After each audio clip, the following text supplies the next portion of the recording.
I subscribe to a news feed from the Washington Post called The Optimist. I don't know if any of you subscribe to that. It's a selection of curated, inspiring, positive, uplifting stories from all over the world that are intended, as the feed describes itself, to, quote, help you disconnect, hit refresh, and start the week off right. What I enjoy most about The Optimist is that it covers those feel-good stories that so often get lost in the overwhelming flood of sad, depressing, negative, traumatic, and worrying information that generally leads the nightly news or the headlines. Last week, The Optimist, as well as nearly every Canadian news source that I regularly follow at least, all reported on the same story about the lost toy bunny at YVR. Did you see that story? If you didn't, or even if you did, it is so sweet that I think it's worth retelling. Unsurprisingly, in the midst of the chaos that was the severe weather that impacted our holiday travel, mine included, there have been a great many of stranded passengers and lost luggage at airports across North America, including right here at YVR, which I think some of you in this room might have experienced one way or the other. One such stranded passenger, who I guess we could also qualify as lost luggage, was a fluffy stuffed bunny named BunBun. It all happened about a week ago, Tuesday, when Alberta Senator Paula Simmons tweeted a photo of the rabbit, which she said had been found by her daughter at YVR. Simmons' daughter, Celia Taylor, saw the much-loved bunny laying on the floor of the airport concourse, alone and unattended. With the empathy that anyone who has ever held tight to a stuffy for comfort, security, or companionship would understand, Celia knew that someone somewhere, most likely a child, was searching for their furry friend. And so, with her mother's help, in the midst of the crush and the chaos of thousands of holiday travelers, they found their way to guest services at YVR, and they dropped off the bunny. Now, Senator Simmons then did something that was not available to my Nana when I lost my beloved teddy bear, Bear Bear, when I was 5 on my first trip to Disneyland. Yes, I still remember the moment on the flight home that I discovered it missing. Fellow passengers may still hear an echo of my crying and wailing more than 50 years later. No, I don't know why children name their stuffies with repetitive names like BunBun and Bear Bear. Fortunately, it's not a custom that generally is carried through into adulthood when we have the opportunity to name our own children. Anyhow, Senator Simmons posted a picture and a note about BunBun on her Twitter account. Twitter, by the way, a much detested thing for me lately, of which platform I have dropped, but sometimes it's a tool for good. So below an adorable picture of BunBun, the stuffy bunny, Senator Simmons wrote, "Do you know this bunny? This well-loved friend got left behind in the frenzy at the Vancouver airport today. My daughter turned Bunny into YVR Lost and Found this evening, after her own flight was canceled. She's hoping for a happy ending. I am too. Hashtag YVR now, hashtag Vancouver." The post received nearly 600,000 views and 1,300 retweets, which for those who don't know Twitter is a lot for a stuffy, and an absurdly large amount for a Canadian senator of the political, not hockey persuasion, but it's probably a lot for one of the NHL hockey persuasion as well, given that they are currently in the second to last position in the Atlantic Conference, the Ottawa Senators that they are. Anyhow, so 3 days later, a woman responded to Simmons on Twitter to declare that BunBun belonged to her toddler son, sharing photos of that pair together and a boarding pass as proof. The airport, with everything going on and dozens of canceled flights and hundreds of stranded passengers and thousands of items of lost or in-transit luggage, was also monitoring their Twitter account. At least, I hope they were doing all those other things and monitoring their Twitter account. They saw the comment, and YVR guest services reached out to the woman, and on Tuesday of this week, BunBun was sent to the family in Edmonton, where they were visiting from New Zealand. And I love this story. not only because BunBun was returned safely into the loving arms of its human companion, but also because it allows me to teach about a mitzvah that I think many of us know intuitively but don't realize was actually a commandment in the Torah. The mitzvah is hashavat aveidah, the return of lost objects. The detailed system that rabbinic tradition has used for thousands of years to analyze the extent of our responsibility when you find a lost object. Now, there are, of course, 613 commandments in the Torah. Nearly half are not available to us anymore because their fulfillment was connected in some way with the rituals or the rites of the ancient temple and its practices in Jerusalem. So when, in a case such as this, I have the opportunity to unpack and unfold an ancient commandment that has real and practical applications for our lives today, I get pretty excited. I also must imagine that somewhere, sometime long ago, some ancient future Talmudic scholar lost their very own version of BunBun or Bear and developed this detailed Jewish halakha, these protocols, in the hopes that no one should ever feel such pain and anguish again in the future of Jewish history. I'm sure that's the origin of these halachot. Positive. And so here in brief are the Jewish laws regarding the mitzvah of hashavat aveidah, the return of lost objects. To start, how can you tell if it's an item that is lost? The rabbis offer a common sense standard. If you find a cow grazing in a field, don't assume that the owner is unaware of that. But if you find a donkey with its saddlebags dislodged, dragging behind it, or a cow trampling on an orchard, assume that the animal is lost and go and help out. But at what point does the finder become responsible for that lost item? And here again, in the Talmud, the rabbis consider a maximal standard from the moment the item is visible, and a minimal standard from the moment it is touched, before settling on an intermediate measure, which is 266 cubits. A cubit is, by the way, the measure from the tip of your fingers to your elbow, which if you're measuring stones, that's kind of handy, no pun intended. It's about 160 yards. So if you see BunBun from about 1.5 football fields away, or 3, hockey ices, and you are able to discern that it might be a lost item just by seeing it, you have an obligation to act and to try to return it to its rightful owner.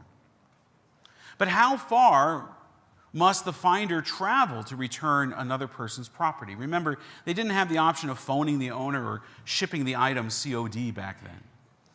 How often and how far and how long should the finder announce the item's recovery? And again, they didn't have Twitter.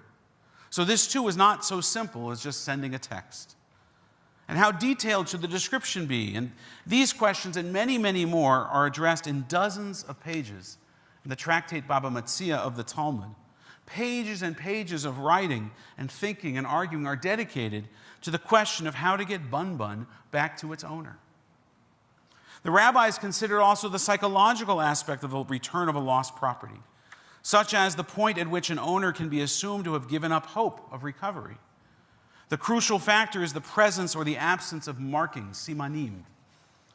So if I lose a bag with my name tag on it and phone number attached to it, there is a chance that it will be found and returned to me even many years later. But if I lose $20 on the sidewalk, there's no chance that it will be recognized as mine and returned, although I've made sure that all of my $20 bills are green, just so you know. And then, of course, there are ambiguous cases, like those of BunBun. An item that is not perfectly identified yet is unusual enough that it might be recognized as mine. In such cases, the rabbis reason you would probably maintain hope for a few days or even weeks, but then give it up and give it up for loss. The rabbis called this state of disrepair, of despair, yeush. And I think of this word as an instance of onomatopoeia. Yeush, yeush, is the sound a person makes when exhaling with despair, metaphorically releasing that last hope in a literal release of breath that is rushing through clenched teeth. When I lost Bear, it was more of a heart-rending, painful wail that lasted probably half an hour on a very tightly packed small airplane. Again, the echo of which still reverberates in my memory today, and maybe the memory of some of my passengers. The rabbis pragmatically note that if the finder can establish that the owner must have abandoned hope, then instead of returning the object, they may keep it for themselves. Which is where I tell myself Bear is today, being loved and cared for 50 years later by the grandchildren of whoever found it, because that's the only acceptable outcome that my 5 and 52-year-old self can accept. And finally, the Torah recognizes human nature. We are happy to help our friends and look out for their property, but the Torah warns us to do the same for our enemies. Indeed, the rabbis say that one must give priority to returning the property of our enemies. And that's an audacious assertion. Centered around this discussion of this mitzvah of hashavat aveidah, the return of lost objects, the rabbis say in this moment, in this passage of Talmud, that the Torah's entire purpose, the entire purpose of the Torah is to subdue the evil inclination. And they use the lost moment of BunBun and Bear to teach that story.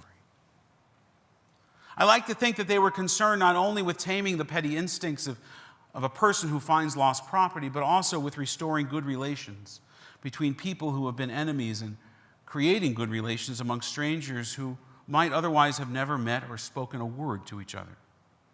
In this sense, the lost possession is friendship or unrealized human relationship. And the commandment is to break down the barriers between us, to turn an enemy back into a brother, kind of like our parsha this morning. Deeper still, beyond the BunBuns and the Bears and wandering cows and donkeys, we lose all manner of things that are not things at all, but our emotions, memories, feelings, relationships, loves, and passions. We lose those too. These things that are not things that we've dropped or abandoned somewhere along the way and are rushing through the metaphorical busy airports of our life. Those things that are not things, but without which we find ourselves lost, unmoored, and broken. We're constantly searching for them. And how do we find those again? How do we recover that part of us that we have lost and which, to be whole again, we must find?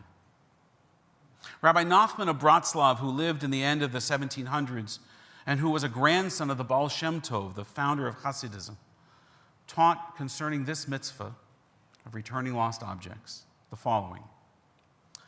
We should know that there is an angel in the world, and under this angel there are other appointed angels, and each holds a shofar and a shovel in their hands. The angels are always standing and digging and searching for lost objects and then blowing their shofar. When the angels find something, they blow the shofar to make a joyful, happy noise since they are able to return what was lost. There are so many lost objects in the world, and so Reb Nachman says it is because sometimes people lose things due to their own desires. Reb Nachman continues and says that forgetting is an example of losing. My colleague, Rabbi Andrea Moreau, from whom I learned this teaching, writes, "What an incredible image that there are angels in this world whose job it is to help us find what we have lost." End quote. Indeed, like Senator Simmons, her daughter Celia, and all the folks at YVR, those who helped us find lost objects, those who help us find lost objects are angels. And those who care so much about us and help us find lost things that are not things, they are angels of an even higher stature. Reb Nachman is acknowledging that often we need help to find the parts of ourselves that are lost, and that much of our lives are spent searching, not only for physical items, but more importantly, what we have lost of ourselves, of who we are, who we were. Sometimes each of us can lose a set of car keys or a wallet, or that's equivalent of maybe a precious stuffy at any age. And sometimes in life, we lose our way. Who among us has not lost an opportunity for joy or compassion, or you name the value at one point in our lives. We've all lost something. Sometimes we lose some of our core values or the balance of priorities in our days and in our lives. And sometimes we stray from living in the world as our most authentic self. In large and in small ways, we lose ourselves. And we are constantly searching. Like the angels, we hold a shovel and a shofar. And in this new year, let's be angels. Let's start digging for ourselves and for others. In this new year, I pray that we will find what has been missing and return it, restore it, embrace it like we imagine that little boy from New Zealand embraced BunBun when he got back what he had thought he had lost forever. And when I imagine, he swore on everything holy, everything that is holy to a 5-year-old or a 50-year-old, that he would never let it out of his sight again, his mind, never lose it again. Then indeed, like the angels, we could sound the shofar with joy and exaltation, for something lost has been found. And what a mitzvah that really is. Shabbat Shalom and Shana Tova. Baruch Tiyah. Thank you.